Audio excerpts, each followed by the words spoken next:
विदर्भात अधिक तापमानाचा इशारा पुढच्या 2 ते 3 दिवसांमध्ये चंद्रपूर अकोल्याचं तापमान 40 पार करण्याची शक्यता आहे। हवामान विभागाचा नागरिकांना सतर्कतेचा इशारा आहे। उन्हाच्या तीव्र झळांनी नाशिककर त्रस्त आहेत। नाशिकचं तापमान 37 अंशांपर्यंत पोहोचलंय। आगामी दिवसांमध्ये तापमान 40 अंशांवर जाण्याची शक्यता आहे। ठाणे जिल्ह्यातील मुरबाड शहर एमआर विभागामध्ये सर्वाधिक उष्ण शहर आहे आणि मुरबाडमध्ये रविवारी दुपारी 42.3 अंश सेल्सिअस इतक्या तापमानाची नोंद झाली आहे। नंदुरबार जिल्ह्यामध्ये वाढत्या तापमानामुळे टरबूज उत्पादनामध्ये मोठी घट होण्याची शक्यता आहे। सध्या नंदुरबार जिल्ह्यामध्ये 35 ते 37 अंश सेल्सिअस पर्यंत तापमान पोहोचले आहे। नांदेडमध्ये रब्बी हंगामामधील ज्वारी काढणीची लगबग, जिल्ह्यात अनेक ठिकाणी पिकं चांगली आल्यामुळे समाधान आहे। शेतकरी ज्वारी काढणीमध्ये गुंतलेले आहेत। पुण्यात कांदा, भुईमूग, ढोबळी मिरचीच्या दरामध्ये घट झाली आहे। आवक वाढल्यानं भाजीपाल्याच्या दरात घट झाली। राज्यभरातून पुण्यातील श्री छत्रपती शिवाजी महाराज मार्केट यार्डामध्ये 100 ट्रक फळभाज्यांची आवक झालेली आहे। राज्यातील रेशन कार्ड धारकांना ई-केवायसी करण्यासाठी 30 मार्चपर्यंत मुदतवाढ। आता राज्यातील 13 लाखाहून अधिक रेशन कार्ड धारकांचं ई-केवायसी अजूनही बाकी आहे। ई-केवायसी नसल्यास रेशन बंद होणार आहे। वाशीच्या कृषी उत्पन्न बाजार समितीमध्ये डाळी, कडधान्यांची आवक वाढल्यानं भावामध्ये घसरण झाली। एपीएमसीमध्ये चणा डाळ 12%, तूर डाळ 5% आणि सुक्या हिरव्या वाटाण्याचे भाव 14% घसरलेले आहेत। पुण्यातील 138 ठिकाणचं पाणी पिण्यास अयोग्य आहे। आता जीएसबीएसच्याच पार्श्वभूमीवर महानगरपालिकेकडून आतापर्यंत 7195 ठिकाणच्या पाण्याची तपासणी। कोल्हापूर शहराचा पाणीपुरवठा 2 दिवस बंद राहणार। देखभाल दुरुस्तीच्या कामामुळे पाणीपुरवठा बंद राहणार। पाणी टंचाई टाळण्यासाठी टँकरद्वारे पाणीपुरवठा होणार आहे। सांगलीच्या अमणापूरमधील कृष्णा नदीपात्रामध्ये हजारो माशांचा मृत्यू। माळी संमिश्र पाण्यामुळे माशांचा मृत्यू झाल्याचा नागरिकांचा आरोप आहे, तर कारखान्यांवर कारवाई करण्याची नागरिकांची मागणी आहे। परभणीत अल्पवयीन मुलीवर अत्याचार केल्याची घटनेच्या निषेधार्थ जिल्हा कचेरीवर सर्व धर्मियांचा मोर्चा। हा खटला आता फास्ट ट्रॅक कोर्टामध्ये चालवण्याची आंदोलकांची मागणी आहे। छत्रपती संभाजीनगरच्या सिल्लोड नगर परिषदेच्या मुख्याधिकाऱ्यांकडून शिबिरांचा अपमान। मुख्याधिकारी रफिक कंकरांवर निलंबनाची कारवाई करावी, भाजपच्या पदाधिकारी आणि कार्यकर्त्यांची मागणी आहे।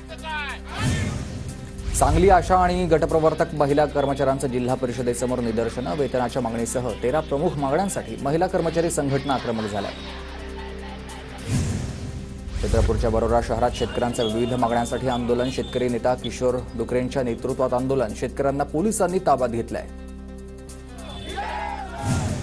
अहिल्यानगर जिल्हाधिकारी कार्यालयासमोर कंत्राटदारांचं थकीत बिलासाठी धरणं आंदोलन। आंदोलनामध्ये ठेकेदारांच्या 5 संघटनांचा सहभाग।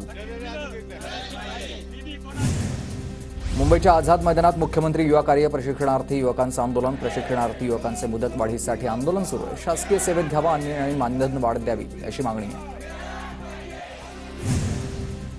नंदुरबारमध्ये हिंदू जनआक्रोश मोर्चा। अक्कलकुआमधील जामिया संस्थेच्या चौकशीची मागणी। मोर्चात मोठ्या प्रमाणात हिंदुत्ववादी संघटनांचा सहभाग। बीडमधील घटनेच्या निषेधार्थ हिंगोलीच्या वसमतमधील ग्रामपंचायत संघटनेचं काम बंद आंदोलन। आरोपींना फाशीची शिक्षा देण्याची मागणी आहे आणि धनंजय मुंडेंना सहआरोपी करा अशीही मागणी।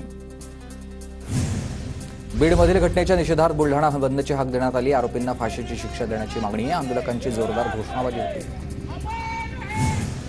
अमरावती जिल्हाधिकारी कार्यालयावर कंत्राटदारांचं धरणं आंदोलन। राज्य सरकारनं हजारो कोटी रुपये थकवल्यानं कंत्राटदार आक्रमक। सरकारनं तात्काळ पैसे देण्याची कंत्राटदारांची मागणी आहे।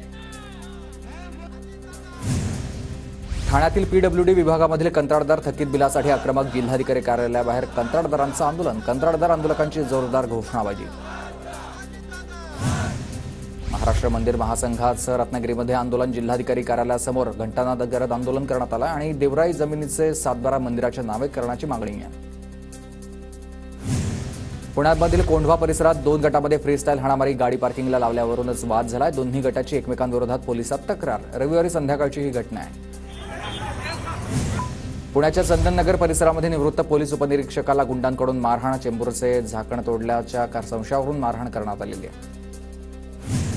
कोल्हापूरच्या इचलकरंजीमध्ये पत्नीला फोन का केला या संशयामधून युवकाला तिघांकडून मारहाण। मारहाणीमध्ये एक युवक गंभीर जखमी झाला आणि तिघांवर गावभाग पोलीस ठाण्यात गुन्हा दाखल झालेला आहे। नेरूळ पोलिसांकडून 2 सराईत चोरट्यांना अटक। एकूण 6 गुन्हे उघडकीस। चोरी झालेल्या 99 ग्राम सोन्यापैकी 75 ग्राम सोनं हस्तगत करण्यात आले। नेरूळ पोलिसांची कारवाई आहे। मार्च अखेरच्या पार्श्वभूमीवर महावितरणकडून वसुली मोहीम। परभणीच्या पूर्णामध्ये डोर टू डोर वसुली करण्यावर भर। जळगावातील अंबाळनेरमधील अतिक्रमणावर नगरपालिकेची कारवाई. जेसीबीच्या माध्यमामधून अतिक्रमण जमीनदोस्त तर अतिक्रमण हटवल्यानंच रस्त्यांनी अनेक वर्षांनंतर मोकळा श्वास घेतलाय. जळगावात अग्निशमन विभागाच्या जवानांना सुरक्षा किटचं वितरण. जिल्हाधिकारी आयुष प्रसाद यांच्या हस्ते सुरक्षा किटचं वाटप. आपत्ती व्यवस्थापनामध्ये अग्निशमन दलाची भूमिका महत्त्वाची असल्याची जिल्हाधिकाऱ्यांची माहिती.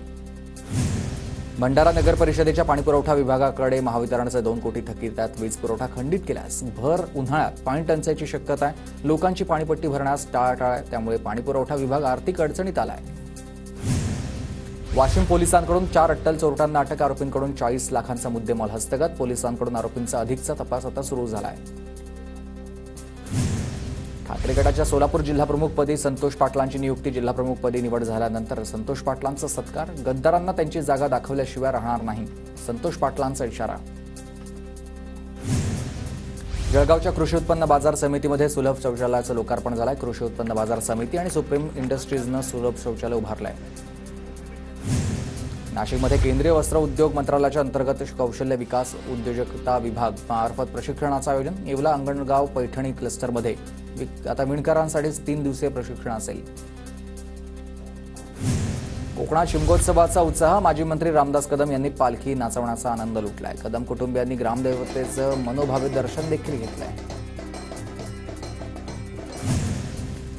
सिंधुदुर्गाच्या वेंगुर्ले उभादाडमध्ये आता 4.5 महिन्यांनी गणेश मूर्तीचं विसर्जन. दीपावली लक्ष्मीपूजन दिवशी विराजमान झालेल्या बाप्पाचं होळी पौर्णिमेच्या दिवशी विसर्जन.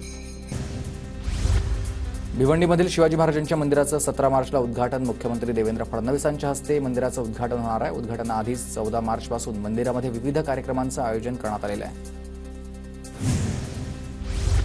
फाल्गुन शुद्ध आमलकी एकादशी निमित्त पंढरपूरमध्ये भाविकांची मोठी गर्दी झाली. या गर्दीमुळे विठ्ठल दर्शनासाठी भाविकांना 4 ते 5 तासांचा कालावधी लागतोय. परभणी जिल्ह्यामधील ऐतिहासिक गुप्तेश्वर मंदिराच्या जीर्णोद्धाराचं काम रखडलंय. अतिक्रमण आणि घरांच्या मालकी हक्कामुळेच काम रखडल्याची माहिती मिळते. राज्य सरकारनं 28 कोटी मंजूर करूनही काम रखडल्यानं भाविक नाराज आहेत. सांगलीच्या कृष्णा काठावर कुस्त्यांचा थरार. छत्रपती शिवाजी महाराजांच्या जयंतीनिमित्त कुस्ती स्पर्धेचं आयोजन. कुस्तीचा थरार पाहण्यासाठी मोठी गर्दी.